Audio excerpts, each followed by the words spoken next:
So far, most everything we've covered has been assuming that you've had your camera held in one place while you've been filming.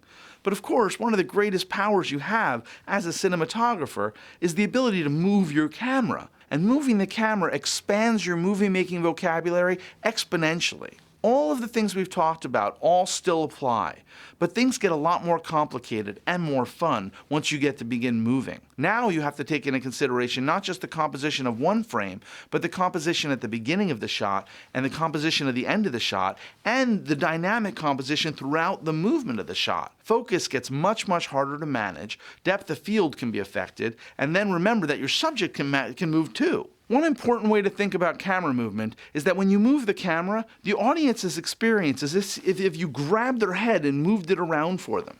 When you pan the camera, it's effectively like grabbing somebody by the ears and forcing him to rotate his head. And while some camera movements do simulate things we all do in the real world, like turning your head, others are totally artificial.